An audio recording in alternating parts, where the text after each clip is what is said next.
Hari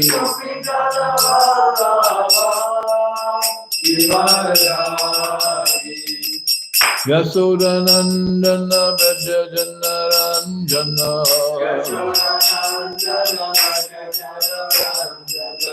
Yashodanandana Brajajannaranjana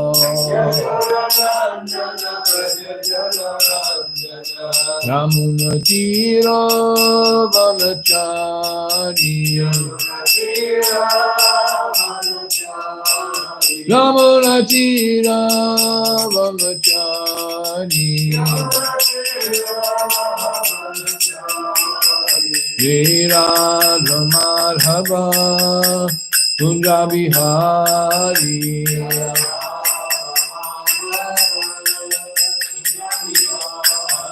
Jai Radha Madhava Kunjabihari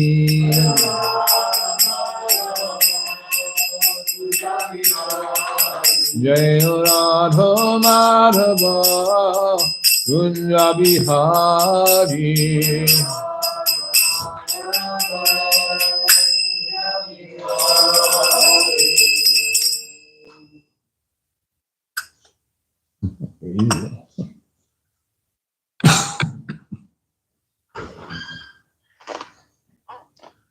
Om Jnana Timirandasya Gyananjana Sarakaya Chakshurunmilitam Jena Tasmai Sri Guruve Namaha Sri Chaitanya Manobhishtam Stapitam Jena Bhutale Swayam Rupagada Mayam Dadati Swapadantikam Vandeham Sri Guru Sri Juta Padakamalam Sri Gurun Vaishnavamscha Sri Rupam Sagra Jatam Sahagana Raganatam Vitantam Sajivam Sadvaitam Savadutam Parijana Sahitam Krishna Chaitanya Devam Sri Radha Krishna Padan Sahagana Lalita Sri Vishakan Vitangscha He Krishna Koruna Sindho Dinabando Jagatpate Gopesha Gopika Kanta Radha Kanta Namostute Tapta Kanchana Gaurangi Radhe Vrindavaneshwari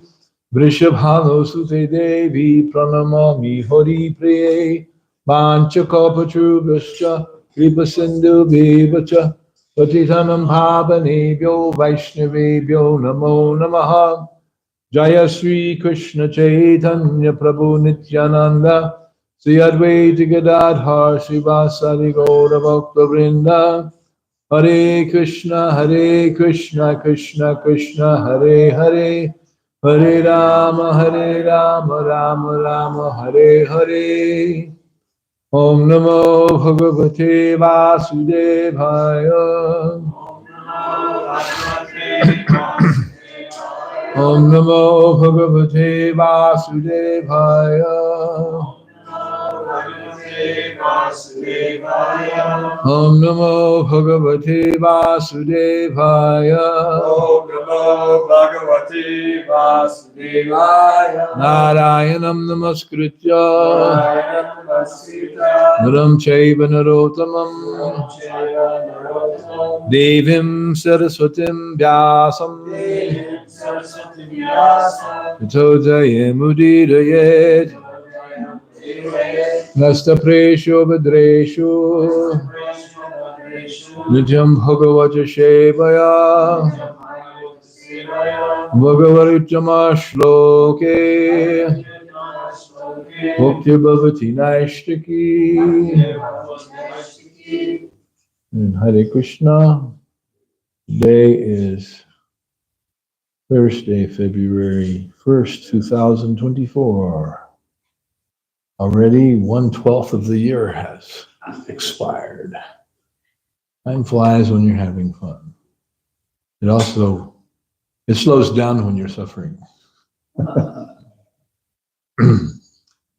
And we are today studying Srimad Bhagavatam, Canto 4, Creation of the Fourth Order. Chapter 21, Instructions by Maharaj Prithu. Text number 22. Aham dandadaro raja Rajanamiha yojitaha Rakshita pitidha sweshu Setushu stapita pratak Aham dandadharo raja Rajanamiha yojitaha Rakshita pitidha sweshu Setushu stapita pratak Aham dandadaro raja Rajanamiha yojitaha Rakshita bhritidha sweshu Setushu stapita pratak Aham dandadaro raja Rajanamiha yojitaha Rajanamiha yojitaha Rakshita bhritidha sweshu Setushu stapita pratak Aham dandadaro raja Aham dandadaro raja Rajanamiha yojitaha Rakshita bhritidha sweshu Setushu stapita pratak Aham dandadaro raja Rajanamiha yojitaha Rakshita bhritidha sweshu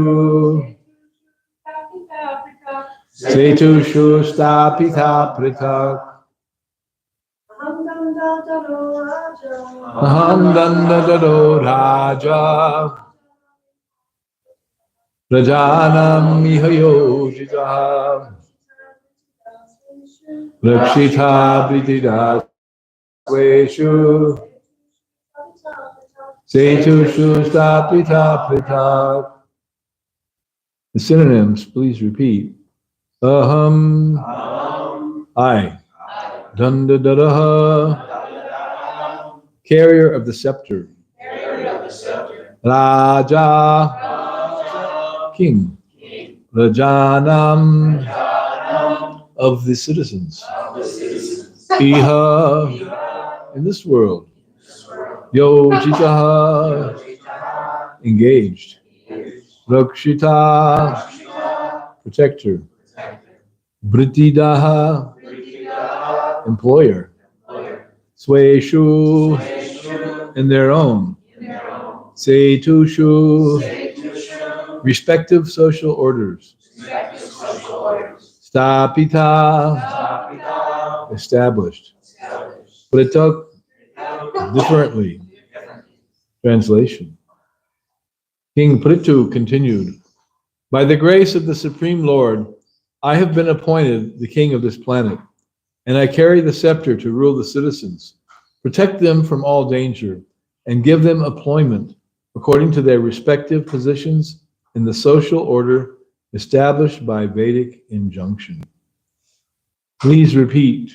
King Prithu continued.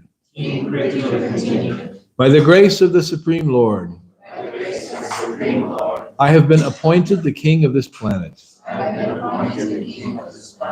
and I carry the scepter to rule the citizens, protect them from all danger, and give them employment according to their respective positions in the social order established by Vedic injunction. Purport by His Divine Grace, Srila Prabhupada Ki Jai.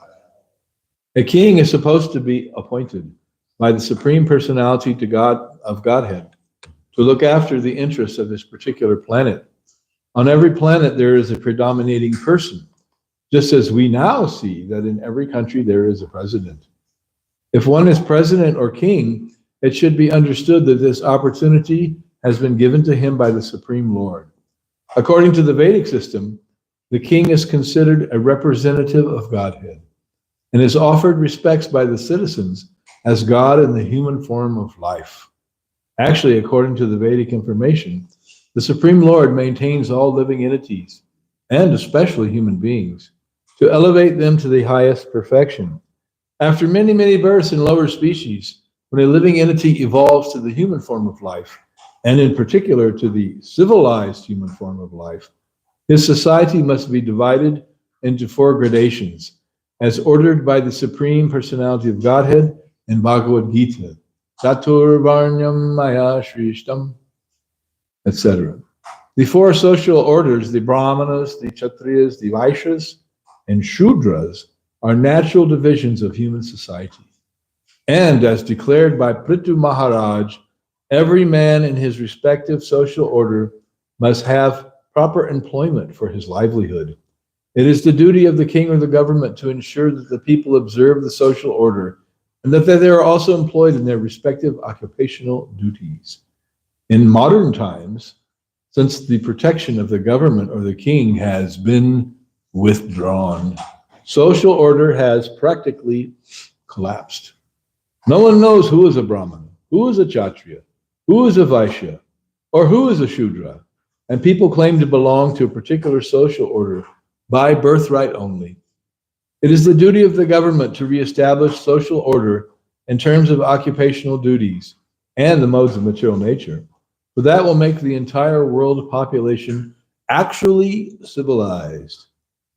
If it does not observe the institutional functions of the 4 social orders, human society is no better than animal society, in which there is never tranquility, peace, and prosperity, but only chaos and confusion. Maharaj Prithu, as an ideal king, strictly observed the maintenance of the Vedic social order. Prajayate iti praja. The word praja refers to one who takes birth. Therefore, Prithu Maharaj guaranteed protection for prajanam, all living entities who took birth in his kingdom. Praja refers not only to human beings, but also to animals, trees, and every other living entity. It is the duty of the king to give all living entities protection and food.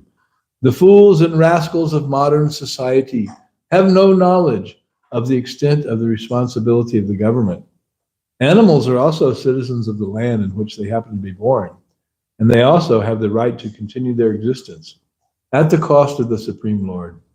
The disturbance of the animal population by wholesale slaughter produces a catastrophic future reaction for the butcher, his land, and his government. End of the purport. Srila Prabhupada. Aham dandadharo raja rajanami yojitaha lakshita bitidha shveshu setushu stapita pratak. King Prithu continued, by the grace of the Supreme Lord, I have been appointed the king of this planet, and I carry the scepter to rule the citizens, protect them from all danger, and give them employment according to their respective positions in the social order established by Vedic injunction. Mukam karoti bachalam bhangam lagayate girim jad kripa tamaham vande Sri Gurum Dinataranam. So here we see the beginning of the instructions of Maharaj Prithu, which is the title of the chapter. And there's been a lot of preliminary description going on of both the kingdom and of Maharaj Prithu himself. And now we get to, beginning yesterday and continuing today, Prithu Maharaj giving his instructions. So this is very relevant subject matter as far as understanding the administration and function of human society. And Srila Prabhupada returns to this subject matter time and time again in his books. And he considered this understanding of the Varnashram Dharma to be an essential component of human society and of the mission of the Krishna consciousness movement. Although in the beginning of his preaching, Prabhupada was not emphasizing that, but at the end he was.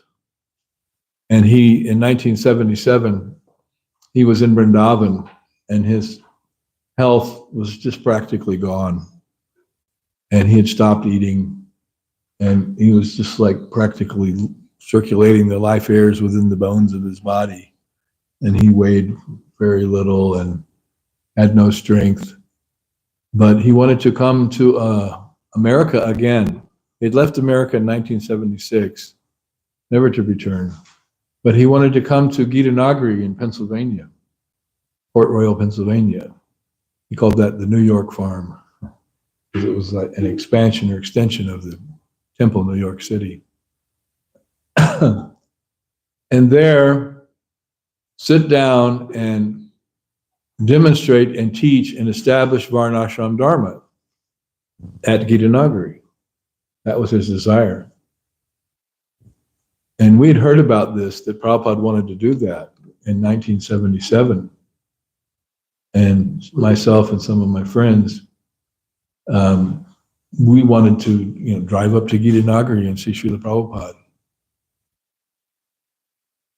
We didn't know so much of anything about Varnashram Dharma. We just knew Prabhupada was going to go there, and we wanted to go there because Prabhupada was going there. And we were prepared. This would have been in August 1977. But alas, Prabhupada never came. He did leave India at that time and go to Bhaktivedanta Manor to England and spent some time there. And the devotees there were shocked to see his physical condition. They were truly shocked because he was very thin and emaciated. And so it was apparent to everyone that Srila Prabhupada was very close to the end of his life, which he was. He did pass away from our vision in November of 1977. So it was the unfulfilled part of Prabhupada's mission, but he wanted his followers to carry forth with that. And then beginning in the 1980s, there was a period of intense discussion within our movement, especially in the US, about implementing and establishing Varnashram Dharma, which means the four social divisions and the four spiritual divisions of life. The social divisions are Brahman, Kshatriya, Vaishya, Shudra, as mentioned in this verse. And then the spiritual divisions are Brahmachari, Grihast, Banaprast, and Sannyas. So there were many discussions going on at that time. I remember one devotee, he was came from a kind of a tough background, and he was a bit rough and crude, but he was saying like, yeah, I want to be a brahmana. And why did he want to be a brahmana? Well, it's perhaps because, you get to Mahaprashadam. The Brahmins are respected. I want to have some, like Rodney Dangerfield, I can't get no respect. The comedian Rodney Dangerfield, his big shtick, he can't get no respect. He's like a tough New York, kind of a brusque and crude guy, can't get no respect. But that is not the reason that one takes up the occupation of a brahmana. And in Bhagavad Gita gives the qualifications of a brahmana: cleanliness, truthfulness, austerity, like that. Scriptural study. The brahmanas are the intellectual class, the philosophers, and the teachers and leaders of human society, based on Vedic instructions, based on Shastra. That's what a brahmana is. But despite his own apparent not taking birth with Brahminical tendencies, this particular devotee did go on to get a PhD. And so that's quite amazing. He was pretty determined. His determination outweighed his, he went beyond his purva karma, his previous situation in the modes of nature, to try to fulfill his desire to become an intellectual. And he not that he wasn't smart, he was a smart guy. So he did get his PhD in the history of science. Although once he got his PhD, he still was, his occupation was throwing the newspaper all over the Alachua County there. So interesting dichotomy, an interesting case study. But nonetheless, Srila Prabhupada wanted the establishment of Varnashram Dharma, and in ISKCON, that has never really come about, especially in the West. But devotees mainly concentrated on just surrendering to Krishna and serving Krishna as their occupation. So that is the occupation of a Vaishnava, is to serve Krishna and act in whatever capacity may be arranged by Krishna, or whatever capacity the circumstances may warrant, in order to push on the Krishna consciousness movement, especially in this stage of our movement, which is still, frankly speaking, it's still in the infant stages, especially in the West. But not that we just do the needful only and don't recognize the higher philosophical principles of this idea of Varnashram Dharma, because Srila Prabhupada was very keen on this. And I had some thoughts here that I'm going to refer to, I had written down.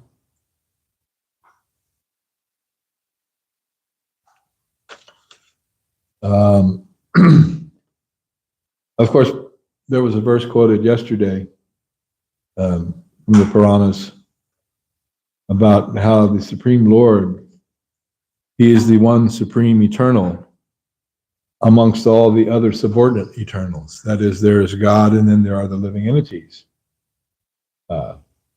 And they are both eternal and they are both conscious. But amongst all the many Nityanam, eternal living entities, there is one Nityo, supreme eternal. And amongst all the consciousness of the living entities, Chaitananam, there is one supreme consciousness, that is Krishna. And so Krishna consciousness means that the living entities understand their subordinate position to the supreme eternal. This is a cornerstone of our philosophy. Prabhupada summed it up one time by saying the essence of Krishna consciousness is to understand that Krishna is God, He is the master, and I am His eternal servant, which is confirmed by Lord Chaitanya Mahaprabhu in the Chaitanya Charitamrita. Jivera Swarup Hoy, that the Swarup, the real position, the real form, the real identity, the existential essence of the living entity, Jivera Swarup Hoy, that is Krishnera Nityadast. That He, the living entity, is the eternal servant of Krishna. So to understand this fundamental point, God is supreme. He is the master, and I am subordinate, and I am His servant. Therefore, what is the business of the servant? Is to serve the master. Very simple. But at the same time, very deep concept. Because when one accepts that point, that Krishnera Nitya Das, I'm actually the eternal servant of Krishna, there are many implications. And there are many things to be done in pursuit of that understanding with one's life, that I am the servant of Krishna. So we're very fortunate that Srila Prabhupada has, first of all, given us this transcendental knowledge, but he hasn't stopped there. He's established a society of devotees where we can practice being the eternal servant of Krishna, where we can actually engage on that platform, and then as a consequence, gradually elevate ourselves or become elevated by the mercy of Krishna to the point of full realization of that Krishna consciousness. So step by step.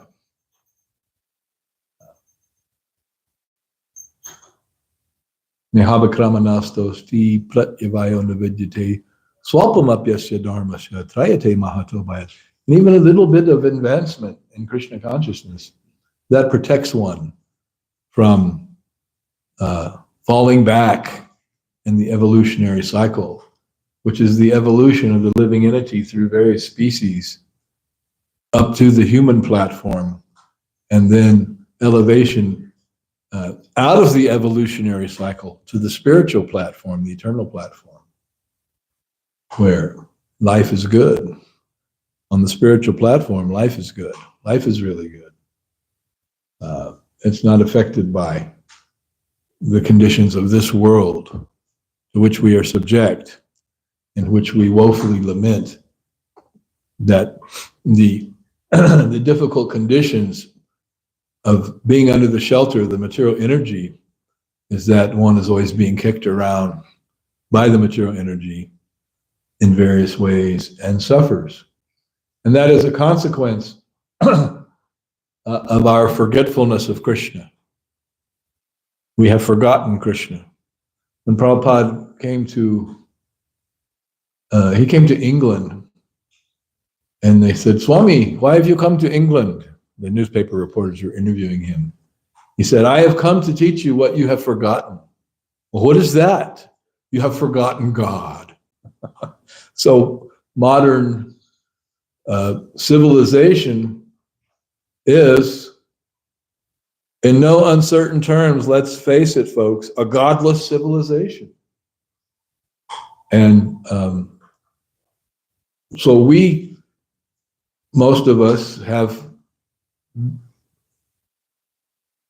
been trained up and conditioned to accept that godless civilization as our raison d'etre, which means the reason for our existence. That's a French expression. I wish Yadu Kumar was here, or Gorsundar.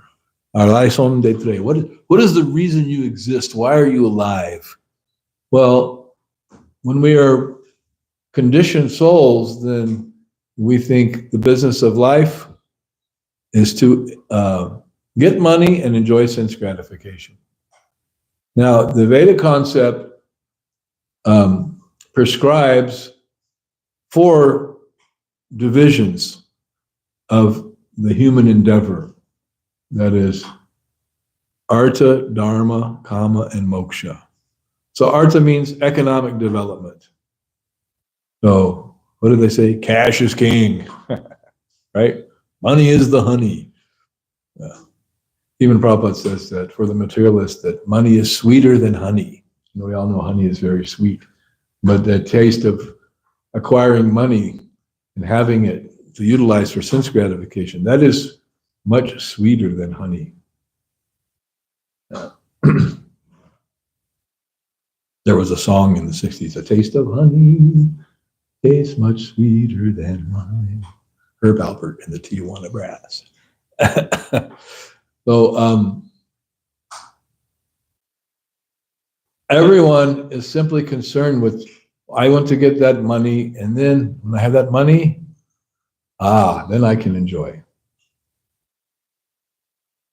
So that's artha and kama. But that's only half. And actually, kama should be performed in a regulated way under certain conditions, not just unrestricted kama, just blind, wanton sense gratification, which goes on in the world as we see it everywhere. But there should be, one should acquire money, artha, dharma, for the performance of religion, for carrying out prescribed Vedic religious duties. And then, when one has fulfilled his artha, he's gotten his money, dharma, he's done his prescribed religious duties, kama, he's enjoyed sense gratification in the regulated form of family life and etc. Then moksha, one should concentrate on becoming detached and disentangled from the complexities of family life and economic life, and pursue only as the ultimate goal, moksha. So these are the 4 purusharthas, or goal of life. We have our friend Purushartha, the expert bass player, who you may have seen in different sadhu sangha videos. But there is another purushartha, or goal of life, panchama purushartha, the 5th goal of life, which is, who knows? What is the 5th goal of life after artha, dharma, kama, and moksha? I know Kirtaneshwar knows. It's prema, Krishna prema. Prema pumarto mahan. That is the greatest of the goals. That is the greatest artha, or benefit, or attainment that one can have. Krishna consciousness, in other words. Krishna consciousness means to advance on the path of bhakti and come to the goal of prema, love of Krishna. That's the highest attainment. That's the goal. And when one achieves that goal, then all other goals are insignificant and not worth pursuing, save and except service to Krishna and experiencing that rasa, that love, that exchange between ourselves, the living entities, and the Supreme Person, who is Eko Bahanam Yovidadati Kaman. He is the Supreme, and he is maintaining everyone and fulfilling everyone's desires since time immemorial. How do you achieve the fulfillment of your desires? It's by the mercy of the Lord, not simply by your own endeavor, not by your own qualification, although both are required. Some qualification, some endeavor, of course, is required. But the mercy of the Lord is the prime factor that allows everyone to fulfill their desires. And it's actually the pastime of Krishna that he fulfills the desires of his devotees. Oh, I want to get a new watch. I want to get a nice briefcase. I need a new laptop. Are those the desires of the devotees? Sometimes they are. But that's not the real desire of the devotee. The real heart, the life and soul of the devotee is to satisfy Krishna, to please Krishna, to do something in the service of Krishna. And Srila Prabhupada, I have quoted this before many times, and I will quote it again many times, beginning with today, that the devotees in the Krishna conscious movement, we want to get a piece of paper from Krishna that says, this devotee has served me. This devotee has rendered me some service. So, Yamadutas, got a piece of paper from Krishna. Gatekeepers of Vaikuntha, here's my pass. And Krishna, when we go back to Godhead, he says, yes, yes, you can put the piece of paper down now. You have arrived. But thank you very much for your service rendered. And now, here is opportunities to engage in your eternal service in the spiritual world. For that is the nature, that is the Swarup, Krishna and Nitya Das, to eternally engage in the service of Krishna. So the Krishna conscious movement gives us a wonderful opportunity to begin that service and to execute that service and to become more and more absorbed in Krishna consciousness, serving Krishna. Preparing us for our journey back to the spiritual world, where we'll be further engaged in that devotional service. So this whole Varnashram concept, which is the Vedic concept, is to engage everyone, all the human beings, in such a way that they gradually make some advancement while fulfilling their propensities within their psychophysical natures, which was a term we used to hear a lot from devotees back in the 70s and 80s. But it's a very good term. Your psychophysical nature means your guna karma, your propensities, your situation within the modes of nature. And the duty of the government, as we're seeing here, is to make sure everyone is engaged according to their psychophysical nature. So they're taken care of. They have proper engagement, they have a livelihood, and then they can progressively go on and make some spiritual advancement. Now let me read the things I wrote here before it's too late. This is all in relation to this idea of the Varnashram society. Kali Yuga is in a chaotic condition in which there is no protection by the government, as mentioned by Prabhupada in the purport. That's no longer available. And therefore, you have the collapse of the social order and a prominent rise of irreligion and sinful and inauspicious activities, which become the norm in human society, as is the case now. And human beings are meant to be guided by the Varnashram system and not to live simply like an animal society. And the phrase in Sanskrit uses dvipada pashu, two-legged animal, although generally the animals are running on four legs. Prabhupada said the dog is running on four legs and the human society is running on four wheels. So, does that mean you should ride a motorcycle? So human society has devolved into a royal edition of animal society. Therefore, Krishna tells Arjuna in Bhagavad Gita, Anarya Jishtam, how is it that you are thinking like an Anarya, one who is not civilized and cultured, which is called Arya? If you're not following the Aryan conception of life, then you're Anarya. Anarya Jishtam, why are you acting like this, like a person who doesn't know the Vedic conclusion, one who wants to abandon the Vedic culture by not doing your duty? And what happens to human society when it becomes Anarya? Then it falls down from the Aryan standard and descends into the madness and chaos of animal pursuits. And a catastrophic future, as Prabhupada says, uses the word catastrophic in the purport, is guaranteed for all, the animals, the land, the people, and their government.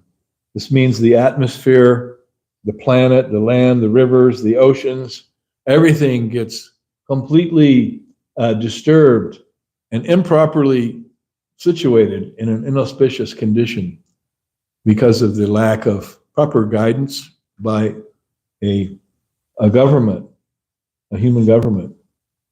So the Vedic paradigm and practical application thereof should be the standard of human society, and this is what Srila Prabhupada is educating us and urging us to do. But it has been woefully forgotten and neglected in contemporary times. The current humanity is in a lamentable and regrettable fallen condition, in which economic development and sense gratification are the only goals, leaving aside dharma and moksha. So all four things are required. Otherwise, we're just running on half potency. And this is characterized by the current state of chaos that is evidenced in the world around us as we see. So we'll stop here and ask for any questions or comments.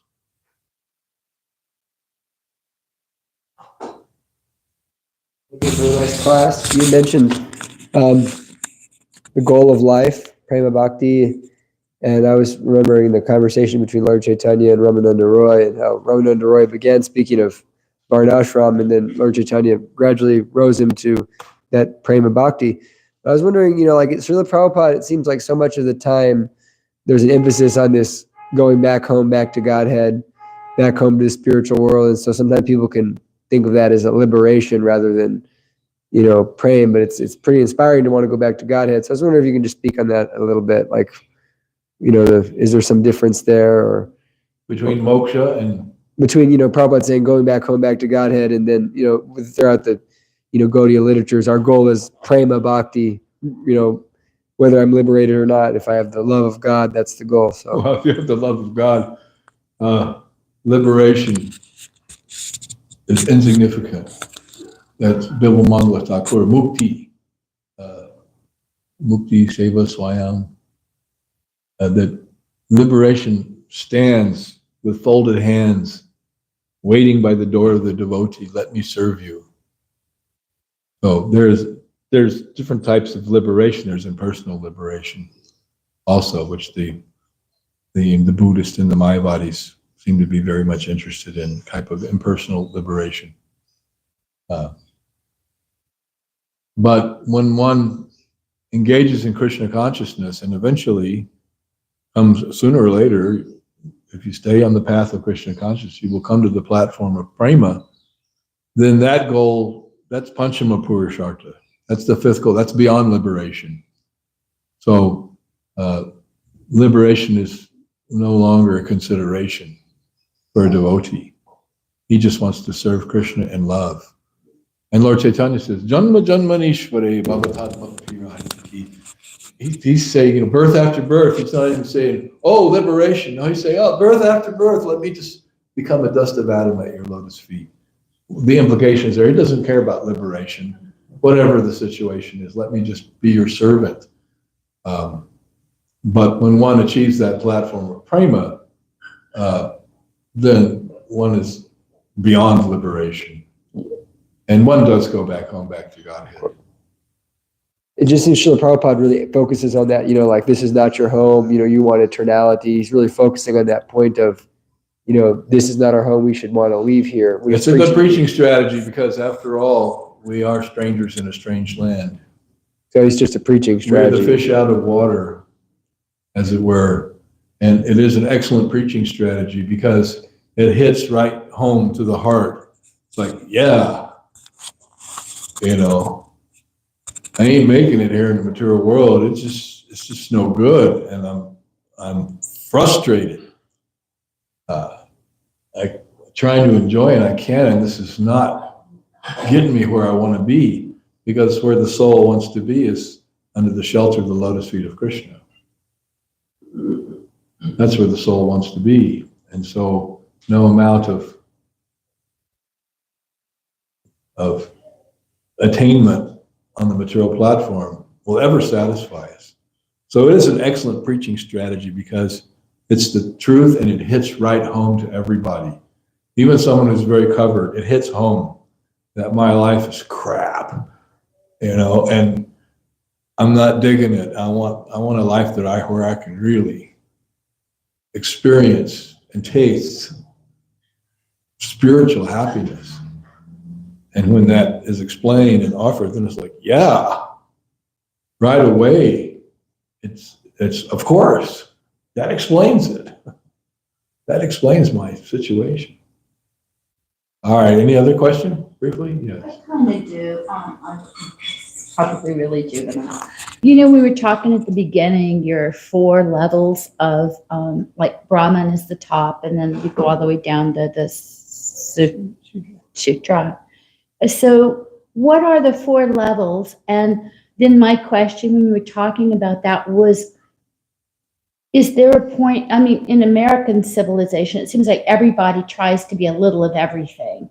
And then the divisions between those places are divided, but we all take out the garbage, and yet we're all philosophers at the same time. I don't know. Well, we're not all philosophers. Well, I don't know. That's the point, I think. We try to be, The maybe. Brahmanas, the Shudra thinks I'm a great philosopher. And just like that's like the braying of the ass. The ass thinks he's a great poet. Yeah. He's braying and disturbing everyone. And he's thinking he's a great poet and philosopher, but that is not the case. Prabhupada directly speaks to this. I did not make that So up. what are the 4? So What are the Brahman, 4? Brahman, Kshatriya, Vaishya, and Shudra. But what does that mean? Oh, that is the 4 occupational divisions. I know. The intellectuals, the warrior class and administrators, the economic class, the Vaishyas, the businessmen, Shudras are the workers. So that Brahman, Kshatriya, Vaishya, Shudra. But in this age, Kalo Shudra Samvala, everyone's 4th class. Everyone's a Shudra. No one has the qualifications. Mm-hmm. Even though they may have, like my friend, a PhD. Mm-hmm. Yeah, I got the PhD. Oh, no problem. Do a little bit more. So Not if much, the- we're out of time. The Brahman doesn't, I mean, the person who's really on the top don't they roll up their sleeves and do any work that might be necessary along the way? Normally they engage in teaching, studying, worshiping the deity, engaging others in deity worship, performing sacrifice, and engaging others in sacrifice. That is their occupation. They're not the ditch diggers. So yeah, the Brahmin has their quality and nature and work. Cleanliness, truthfulness, austerity, mercifulness, having spiritual knowledge, cultivating, rising very early, being very austere. That's what the Brahmin does. The Shudra does not do those. But a Brahman, what do you say? Like, I'm not going to do that because it's not my role, but we need somebody to do the accounting, or we need somebody to go fight the war. Well, as that far as there's practical nowhere I have to go. activities, devotee can do anything and act in any position in order to serve Krishna. When it's necessary. Yes. All right, so we'll stop here. Srila Prabhupada ki jai. Srimad Bhagavatam ki jai.